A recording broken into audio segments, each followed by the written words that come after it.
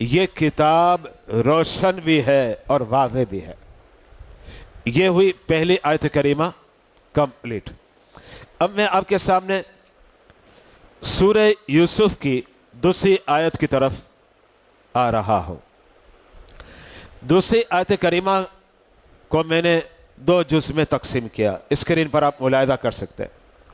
اس کا پہلا جز ہے اِنَّا أَنزَلْنَاهُ قُرْآنًا عَرَبِيًّا، اور دوسرا جز ہے لَعَلَّكُمْ تَعْقِلُونَ۔ پہلے جز کی وضاحت کر رہا ہوں۔ اللہ رب العزت سورہ یوسف کی 2 آیت کے اندر ارشاد فرماتا ہے بے شک ہم نے قرآن کو اتارا، کتاب مبین کو اتارا، فرقان کو اتارا، قرآنًا عربیّا، اس کی زبان کون سی، لغت کون سی؟ رب کہتا ہے یہ عربی زبان میں ہے۔ یہاں رب نے واضح کر دیا قرآن کی زبان عربی ہے۔ اس کا مطلب کیا ہوا؟ مطلب یہ ہے کہ جناب ٹھیک ہے آپ سورہ فاتحہ پڑھتے ہیں اور آپ سورہ فاتحہ کا ترجمہ اردو میں کرتے ہیں، تو جو آپ اردو میں کرتے ہیں یہ اصل قرآن نہیں ہے، یہ بات ذہن میں رکھے گا۔ اصل قرآن کے جو کلمات مقدسہ ہے وہ عربی ہے، عربی ٹیکس، رسم الخط۔ تو آپ ترجمہ پڑھتے ہیں سمجھنے کے لیے، اچھی بات ہے۔ آپ کو اردو آتی اردو میں ترجمہ پڑھتے ہیں، انگلش آتی انگلش میں پڑھتے ہیں، جنہیں فارسی آتی فارسی میں پڑھتے ہیں، جنہیں ترکی آتی ترکش میں پڑھتے ہیں، جنہیں چائنیز آتی ہے چائنیز زبان میں ترجمہ پڑھتے ہیں۔ یہ بات ذہن میں رکھے گا، یہ جو آپ ترجمہ پڑھتے ہیں یہ ترجمہ اصل قرآن نہیں ہے۔ اصل قرآن عربی کلمات ہیں، ترجمہ تو ہم اس لیے پڑھتے ہیں چونکہ ہماری زبان نہیں ہے تو ہم سمجھنا چاہ رہے ہیں، تو سمجھنے کے لیے پڑھتے ہیں۔ میں آپ کے سامنے لیکچر دے رہا ہوں، درس دے رہا ہوں، آپ سن رہے ہیں، ظاہر بات ہے یہ بھی کیا ہے، اردو میں دے رہا ہوں، تو اردو میں قرآن نہیں ہے، اسے کلیئر رکھے، ذہن میں بیٹھا لیں۔ اس لیے کہ واضح کر دیا قرآنً عربیّا، قرآن عربی زبان میں ہے۔ اسی لیے آپ نے مسئلہ بھی سنا ہوگا کہ اگر کوئی شخص ہوشیار نہیں، تھوڑا دیر ہوشیار بننا چاہے اور وہ کہتا ہے جناب ظاہر بات ہے جو ہے نا ہم ترجمہ پڑھ رہے ہیں، ترجمہ بھی قرآن ہے، تو میں سورہ فاتحہ عربی میں نہیں پڑھوں گا، الحمدللہ رب العالمین، میں نے کیا کرنا ہے ترجمہ یاد کر لینا ہے اور نماز کے اندر میں اردو میں ترجمہ پڑھ لوں گا۔ یاد رکھیے گا نماز نہیں ہوگی۔ بھائی ترجمہ پڑھ رہا ہے نا، پھر بھی فتویٰ کیا دیا جاتا ہے؟ نماز نہیں ہوگی۔ کیوں نہیں ہوگی جناب؟ اس لیے نہیں ہوگی کہ قرآن نے اعلان کر دیا قرآنً عربیّا، قرآن عربی ہے، ترجمہ قرآن اصل نہیں ہے۔ تو اس لیے اگر کوئی اردو زبان میں ترجمہ پڑھے نماز کے اندر یا فارسی زبان میں قرآن کا ترجمہ پڑھتا ہے تو فقہا نے جو ہے نا 2 ٹوک فتویٰ دے دیا، کہا جناب نماز نہیں ہوگی۔ پوچھا کیوں نہیں ہوگی جناب؟ کہا اس لیے نہیں ہوگی کہ اصل قرآن عربی میں ہے، یہ اصل قرآن نہیں پڑھ رہا، وہ تو سمجھنے کے لیے اردو میں سے بدلا جاتا ہے، ٹرانسلیٹ کیا جاتا ہے، تو یہ اصل قرآن نہیں ہے۔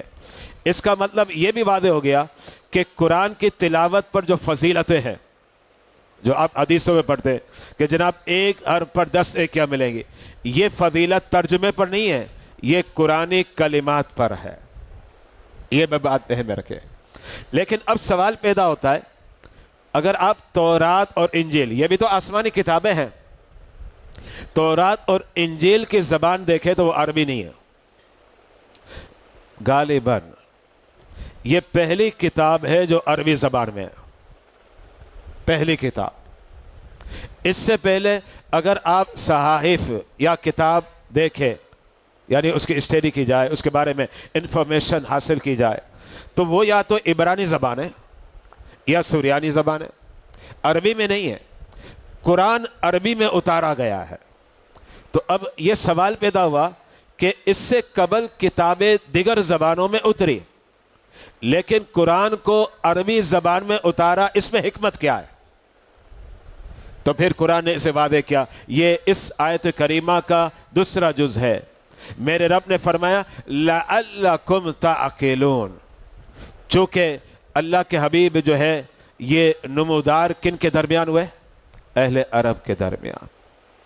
جب اللہ کے حبیب اہل عرب کے درمیان نمودار ہوئے اور قرآن کی زبان عبرانی ہوتی یا قرآن کی زبان سریانی ہوتی یا قرآن کی زبان کوئی اور ہوتی تو پھر اہل عرب کو سمجھنا کیا ہوتا؟ بڑا مشکل ہو جاتا. تو اللہ کہتا ہے لعلکم تعقلون، اے اہل عرب تم پر اتنا ہم نے کرم کیا ہوا ہے کہ تم قرآن کو سمجھو، اس لیے ہم نے قرآن عربی زبان میں پیش کر دیا. یہ آپ ذرا ذہن میں رکھیے گا، لعلکم تعقلون، اس لیے کہ قرآن کے اولین مخاطب جس کو سیکنڈ پرسن کہتے ہیں، سیکنڈ پرسن اہل عرب ہیں. پھر اللہ رب العزت نے کیا کیا؟ وہ اہل عرب جنہوں نے اسلام کو قبول کر لیا، پھر ان لوگوں نے جو شرف صحابیت سے مستفید ہو گئے، انہوں نے دنیا کے اطراف اور اکناف کے اندر قرآنی تعلیمات کو پھیلایا. گویا اس کا مطلب یہ ہوا کہ اللہ نے امامت و قیادت و سیادت کے لیے اہل عرب کا انتخاب فرمایا. اور یہ سارا صدقہ میرے مصطفیٰ کا ہے، اس لیے کہ میرے مصطفیٰ اہل عرب کے درمیان نمودار ہوئے اور آپ کی زبان مقدس عربی ہے، تو اللہ نے پھر اہل عرب کے لیے انتخاب کیا کہ تمہارے درمیان جو میرا کلام آئے عبرانی اور سریانی زبان میں نہیں آئے گا بلکہ عربی زبان میں آئے گا. یہاں ایک اور بات بھی واضح کرنا چاہ رہا ہوں، توجہ رکھیے گا. میں آیت کریمہ آیات آپ کو سمجھا رہا ہوں تاکہ کلیئر ہو جائے. یہاں یہ بات ذہن میں رکھیے گا، میں بار بار جو عربی کہہ رہا ہوں یا قرآن میں آیا قرآنً عربیہ کہ قرآن عربی زبان میں نازل ہوا. اب یہ قرآن خود کب نازل کب ہوا؟ آج سے 1400 سال قبل نا. تو اس کا مطلب ہے کہ عربی زبان سے مراد وہ والی عربی ہے، آج کے عربی مراد نہیں ہے. کیونکہ جب قرآن کہتا ہے قرآنً عربیہ تو ظاہر بات ہے یہ جو لفظ میرا رب استعمال کرتا ہے یہ اس زمانے کی عربی ہے، آج کی عربی نہیں ہے. یہ ذہن میں رکھیے گا. ٹھیک ہے، آج کی بھی جو عربی بولنے والے ہیں یہ میرے مصطفیٰ کی زبان ہے، اہل جنت کی زبان ہے، قرآن کی زبان ہے. لیکن اصل عربی جس کا تذکرہ قرآن کے اندر آیا یہ موجودہ عربی کا نہیں ہے بلکہ یہ تذکرہ 1400 سال پرانی عربی کا ہے. یہاں میں ایک مثال دے کر آگے بڑھتا ہوں. آپ کسی بھی برادری سے تعلق رکھتے ہیں، میں اپنی برادری کی بات کرتا ہوں. میں مثال کے طور پر جب 15 اور 20 سال کا تھا، میمن برادری، میرے گھر میں میری نانی یا میرے نانا جب کوئی کلمات کہتے تھے نا تو کبھی کبھی ہم کہتے ہیں ماں یہ بڑا مشکل لفظ ہے، اس کو ذرا آسان تو کرو. میں آپ کی توجہ دلانا چاہ رہا ہوں. اب کیوں مشکل ہے بھائی؟ وہ بھی تو میمنی زبان تھی اور میں بول رہا ہوں میں بھی میمنوں کے گھروں میں پیدا ہوا. لیکن میری نانی میرے نانا بولتے تو کچھ الفاظ بڑے اجنبی لگتے تھے. اس کی وجہ کیا ہے کہ ظاہر بات ہے جو وہ میمنی بول رہے ہیں اور جو میں میمنی بول رہا ہوں تھوڑا فرق آ گیا. کتنے سالوں کا فرق ہوگا بھائی؟ 25 سال 30 سال. ذرا غور کریں کہ 25 اور 30 سال میں تھوڑا تھوڑا فرق آیا تو 1400 سالوں میں اس عربی میں اور آج کی عربی میں کتنا فرق آیا ہوگا. میں یہ سمجھانا چاہ رہا ہوں. میں اس کی ایک اور مثال دیتا ہوں، آگے بڑھتے ہیں. بہت پہلے کی بات ہے، آج کی بات نہیں کر رہا، مطلب 20-25 سال پہلے کی بات کر. میں عرب میں گیا، وہاں کچھ گفتگو بھی تو انہوں نے کہا شویا شویا. میں عرب میں موجود، میرے سامنے کہہ رہے شویا شویا. اب جب کہ مجھے عربی آتی ہے، اس وقت بھی مجھے آتی تھی عربی، 20 سال پہلے بھی عربی آتی تھی مجھے، 25 سال پہلے بھی آتی تھی. تو میں سمجھ نہیں پا رہا. میں نے کہا شویا شویا کیا کہتے ہیں؟ شاید آپ میں سے بھی کوئی وہاں گیا ہو، سنا ہو اہل عرب کی زبان سے شویا شویا. اب میں نے کہا بھائی یہ تو میری سمجھ نہیں آ رہی. مانے شویا شویا شویا شویا کیا ہے جی؟ سمجھ نہیں آ رہی. جبکہ میں بھی عربی میں بولا لیکن میری سمجھ نہیں آئی. اس نے اشارے سے کہا تھوڑا تھوڑا. شویا شویا کا معنی کیا؟ تھوڑا. اب میں غور و فکر کرنے لگا، یار یہ شویا شویا لفظ تو ہم نے کبھی پڑھا ہی نہیں ہے. لیکن ہم نے کون سی عربی سیکھی؟ ہم نے عربی سیکھی قرآن اور حدیث والی جو 1400 سالہ پرانی ہے. اب وہ کہہ رہے ہیں شویا شویا. پھر میں تھوڑا غور و فکر کرنے لگا. عربی میں ایک لفظ جملہ استعمال ہوتا ہے، کان المطر شیئن فشیئن. یہ جملہ میرے ذہن میں آیا. اس کا مطلب کیا ہوتا ہے کہ جب بارش تھوڑی تھوڑی ہوتی ہے نا تو اہل عرب کہتے ہیں کان المطر شیئا فشیئا، جناب بارش تھوڑی تھوڑی ہو رہی ہے۔ اس کا مطلب یہ ہوا کہ جو یہ شویا شویا کہہ رہے ہیں، پہلے کے لوگ اس کو کہتے تھے شیئا فشیئا، یعنی یہ چیزیں باریکیاں ہیں، ان کو سمجھنا پڑتا ہے، پھر جا کے قرآن سمجھ میں آتا ہے اور پھر حدیث سمجھ میں آئے۔ یعنی میں آپ کو کلیئر کرنا چاہ رہا ہوں، قرآن جو یہاں عربی زبان کہہ رہا ہے، یہ آج کی عربی مراد نہیں ہے، بلکہ یہ آج سے 1400 سال پرانی عربی اس مقام پر مراد ہے۔ یہ دوسری کریمہ مکمل ہو گئی۔ اب آئیں سورہ یوسف کی تیسری آیت۔ خالق کائنات کہتا ہے نحن نقص علیک، اے پیارے حبیب ہم آپ کے سامنے قصہ بیان کر رہے ہیں۔ رب اپنے حبیب کو کہہ رہا ہے جب یہ سورت نازل ہوئی، یعنی رب سنا رہا ہے اپنے حبیب کو یہ واقعہ۔ یہ کتنا بڑا کرم ہے ہم پر، رب اپنے حبیب کو سنا رہا ہے اور اس حبیب کے صدقے انشاءاللہ ہم سنیں گے۔ اب رب کیا کہتا ہے کہ ہم آپ کو قصہ سنا رہے ہیں، لیکن ساتھ میں رب بھی کہتا ہے احسن القصص۔ الفاظ پر غور کریں ذرا، یہ قرآن کہتا ہے، اسکرین پر ملاحظہ کریں۔ رب ایک تو کہتا ہے نحن نقص علیک، پیارے حبیب قصہ ہم سنا رہے ہیں آپ کو، اللہ کہتا ہے ہم واقعہ سنا رہے ہیں، حکایت ہم سنا رہے ہیں، لیکن ساتھ میں رب اپنے حبیب کو کیا کہتا ہے؟ کہتا ہے اے حبیب یہ عام قصوں کی طرح نہیں ہے، احسن القصص، یہ جو قصے ہوتے ہیں نا ان قصوں میں بہترین قصہ ہے، یہ رب کہہ رہا ہے، جو ہم انشاءاللہ سورہ یوسف میں سنیں گے اللہ کے فضل اور اس کی توفیق سے۔ تو رب کہتا ہے بما اوحینا الیک ھذا القرآن، اے حبیب ہم آپ کو جو قصہ سنائیں گے نا وہ وحی کے ذریعے اس قرآن میں سنائیں گے جو آپ پر وحی اترے گی۔ اور پھر رب نے اس بات کو بھی واضح کر دیا، رب کہتا ہے وَإِن كُنْتَ مِن قَبْلِهِ لَمِنَ الْغَافِلِينَ۔ اس آیت کریمہ کے جو جز ہے اس سے پہلے ایک بات ذہن میں رکھ لیں، اللہ نے اپنے حبیب کو سارا علم ایک ساتھ نہیں دیا، وقتاً فوقتاً دیتا رہا۔ جیسے ظاہر بات ہے آپ اپنے بچے کو اسکول میں بٹھاتے ہیں تو کیا ایک ہی دن میں میٹرک پڑھ لیتا ہے؟ پہلے پری پرائمری پڑھتا ہے، پھر پہلی دوسری تیسری، دھیرے دھیرے طریقے سے۔ رب نے انداز کیا اختیار کیا اپنے حبیب کا؟ اپنے حبیب کو دھیرے دھیرے علم دیتا گیا۔ مثال کے طور پر آج 10 باتوں کا، پھر 10 باتوں کا، پھر 10 بات۔ ایک وقت ایسا آیا کہ جب قرآن مکمل نازل ہو گیا تو پھر اللہ نے اپنے حبیب کو جو علم دیا اس کے بارے میں علماء نے لکھا کہ اب ایسا علم دے دیا جمی ما کانا وما یکون، جو کچھ ہو چکا اور جو کچھ قیامت تک ہوگا پیارے سب بتلا دیا۔ اور بخاری کی حدیث ہے، بخاری کی حدیث مبارکہ ہے، نبی علیہ السلام نے صحابہ کو اکٹھا کیا اور پھر بتانا شروع کیا۔ کب سے بتایا؟ ابتدائے خلق سے، جب اللہ نے مخلوق کو پیدا کیا اس وقت سے بتانا شروع کیا۔ صحابہ نے فرمایا نبی بتلا رہے، یہاں تک بتلا دیا کہ جنتی جنت میں چلے گئے، دوزخی دوزخ میں چلے گئے۔ یہ بخاری اور مسلم کی حدیث ہے۔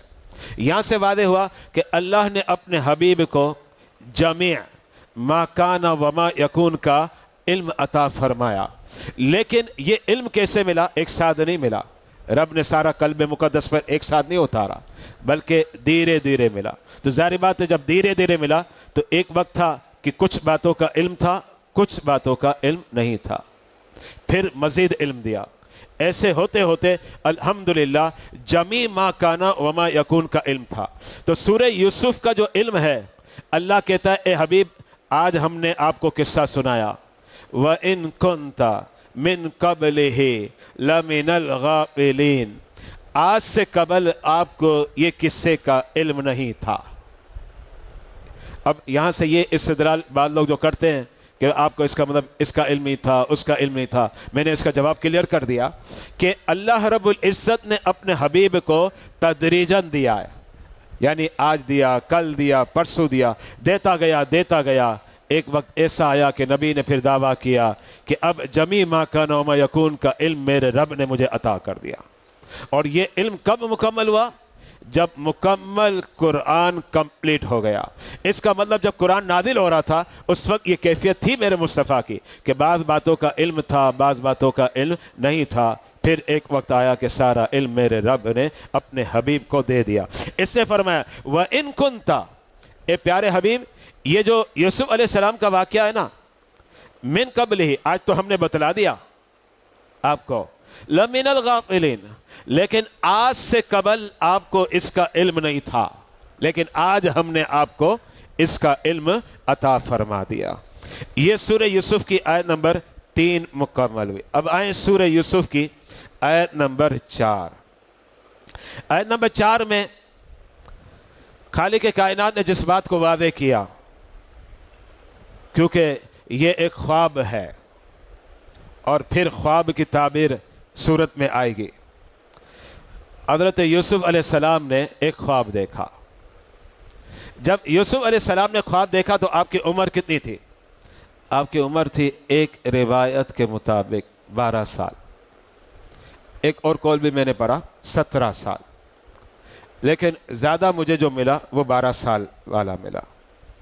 حضرت یوسف علیہ السلام کی عمر 12 سال، اور اس وقت آپ کے ساتھ آپ کے 11 بھائی تھے. ان میں ایک بھائی سگا تھا، یعنی ایک ماں کا تھا، باقی دیگر ماؤں کے تھے. حضرت یوسف علیہ السلام نے اب ایک خواب دیکھا، اور وہ خواب دیکھا آپ نے شب جمعہ 12 سال کی عمر میں دیکھا. خواب کیا دیکھا اب سنیے گا، قرآن کہہ رہا ہے اذ قال یوسف، جب یوسف علیہ السلام نے عرض کی لِأَبِيهِ، اپنے والد سے، اور ان کے والد کا نام کیا ہے؟ حضرت یعقوب علیہ السلام. یعقوب علیہ السلام کے والد کا نام حضرت اسحاق علیہ السلام. حضرت اسحاق علیہ السلام کے والد کا نام حضرت سیدنا ابراہیم علیہ السلام. یا یہ ذہن میں رکھیے گا، حضرت ابراہیم علیہ السلام کے جو بیٹے ہیں حضرت اسحاق، حضرت اسحاق کی اولاد میں سینکڑوں انبیاء پیدا ہوئے، سینکڑوں انبیاء، جن میں حضرت یعقوب خود نبی ہے، جن میں حضرت یوسف بھی خود نبی ہے. لیکن حضرت ابراہیم علیہ السلام کے ایک اور لخت جگر، نور نظر، حضرت سیدنا اسماعیل علیہ السلام، یہ دوسرے بیٹے ہیں. حضرت اسماعیل علیہ السلام سے صرف ایک ہی نبی پیدا ہوا، اور وہ ایک نبی الحمدللہ اتنا عظیم ہے کہ جن کو کہا جاتا ہے سید الانبیاء، سارے انبیاء کے سردار. تو حضرت اسماعیل علیہ السلام سے ایک نبی پیدا ہوئے، لیکن حضرت اسحاق علیہ السلام سے سینکڑوں انبیاء پیدا ہوئے. ان میں حضرت یعقوب بھی ہے، اور یعقوب کے بیٹے ہیں حضرت یوسف علیہ السلام.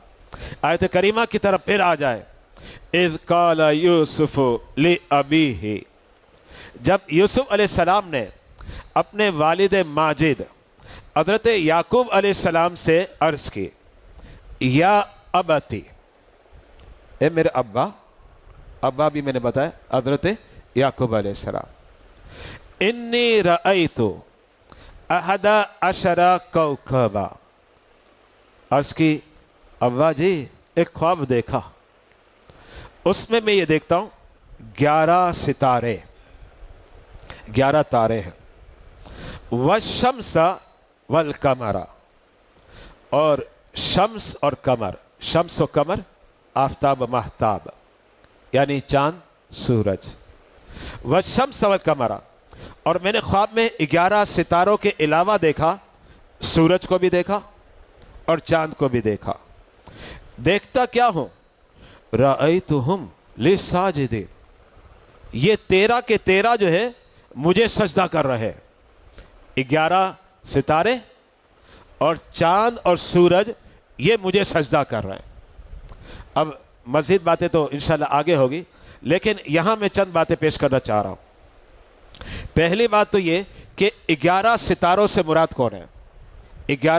11 ستاروں سے مراد یوسف علیہ السلام کے 11 بھائی ہیں۔ یہاں ایک بات ذہن میں رکھے گا، حضرت یعقوب علیہ السلام حضرت یوسف علیہ السلام کو بڑا پیار کرتے تھے اور ہر چیز میں انہیں ترجیح دیتے تھے، کیونکہ یعقوب علیہ السلام کی نگاہیں دیکھ رہی تھی کہ یہ میرا بیٹا آگے جا کر نبوت کا اعلان کرے گا، تو چاہت ان کی طرف تھی۔ لیکن اس چاہت کو دیکھ کر 11 برادران جلتے تھے، 11 برادران جلتے تھے۔ اب یہ جو 11 برادران جلتے تھے کس بنا پر؟ حسد کی بنا پر، اور پھر ایک پورا واقعہ ہے یہ جو آگے انشاءاللہ پیش ہوگا۔ میں صرف اتنا بتانا چاہ رہا ہوں کہ ٹھیک ہے یہ اس وقت جلتے تھے، لیکن پھر ایک وقت آیا کہ انہوں نے حضرت یوسف علیہ السلام کی حاکمیت کو مان لیا، یہ بھی آئے گا۔ یہاں علماء نے ایک بات پیش کی، کہا 11 ستارے کہا کس کو؟ برادران کو کہا۔ اب ستارہ لفظ اچھا ہوتا ہے جناب، یہ گرا ہوا لفظ نہیں ہے، یہ بات ذہن میں رکھے گا۔ لفظ ستارہ بڑا اہم لفظ ہوتا ہے، تبھی تو کہتے ہیں جناب آپ تو ستاروں کی طرح لگ رہے ہیں، آپ تو چاند کی طرح لگ رہے ہیں، آپ تو سورج کی طرح لگ رہے ہیں۔ یہ کلمات آپ اردو میں بھی استعمال کرتے ہیں، کب استعمال کرتے ہیں؟ جب آپ تعریف کرنا چاہتے ہیں۔ تو اب علماء فرماتے ہیں کہ 11 ستاروں سے مراد برادران ہے، اور انہیں حسد تھا، وہ جلس رہے تھے، لیکن یہ ایک وقت تھا۔ پھر اس کے بعد انہوں نے اس بات کا اعتراف کر لیا، اگرچہ یوسف چھوٹے ہیں لیکن امامت و قیادت و سیادت یوسف ہی کے لائق ہے۔ پھر انہوں نے اعتراف کیا۔ یعنی میں بتانا یہ چاہ رہا ہوں کہ وقتی طور پر ایسا ہوا تھا، لیکن رب انہیں کوکب کہہ رہا ہے، اور اللہ کے حبیب نے اپنے صحابہ کو کیا فرمایا؟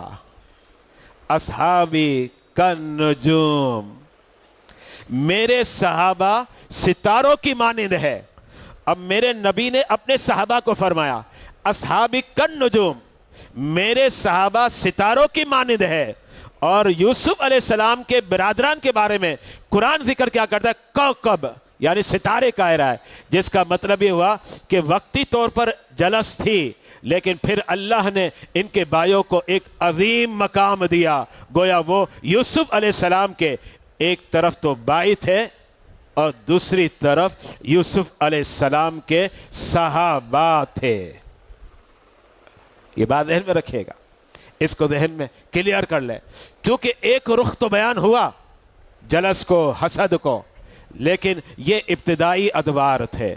پھر اس کے بعد انہوں نے مان لیا، اور پھر ایسا مانا کہ اب ان کی زبان پر یہی آ گیا، جو یوسف کہیں گے وہی ہوگا۔ یعنی امارت اور سیادت حضرت یوسف علیہ السلام کو ملی، اور اس بات کو انہوں نے تسلیم کیا۔ پھر شمس و قمر سے مراد ایک تفسیر کے مطابق ماں باپ ہے، اور ایک تفسیر میں باپ اور خالہ مراد ہے۔ اب ان سب نے جو سجدہ کیا، یاد رکھیے گا جب خواب ہوتا ہے نا، تو خواب کی تعبیر دو صورتیں ہوتی ہے اس کی۔ کبھی اللہ بے عین ہی دکھا دیتا ہے، یعنی آپ نے خواب میں جو دیکھا کل آپ نے وہی دیکھ لیا، پرسوں آپ نے وہی دیکھ لیا۔ اس کا مطلب کیا ہے؟ خواب کی تعبیر بے عین ہی ہو گئی۔ اور کبھی کیا ہوتا ہے؟ خواب کی تعبیر بے عین ہی نہیں ہوتی، یہ بات ذہن میں رکھیے گا، کچھ چینجنگ ہوتی ہے۔ یہاں خواب کی تعبیر بے عین ہی نہیں ہے، اس میں کچھ تغیر و تبدل ہوا۔ تغیر و تبدل کا مطلب کیا ہے؟ کہ میں نے یہ دیکھا کہ 11 بھائی اور شمس و قمر مجھے سجدہ کر رہے ہیں، یہ تو یوسف علیہ السلام نے دیکھا، لیکن یہ اس کی تعبیر یہ تھی کہ ایک وقت یہ آئے گا کہ ان سب کا امام میں ہوں گا، اور تابع داری میں یہ اپنی گردنوں کو میرے آگے جھکا دیں گے، یہ اس کی تعبیر ہے۔ اور آگے جا کے ایسا ہی ہوا۔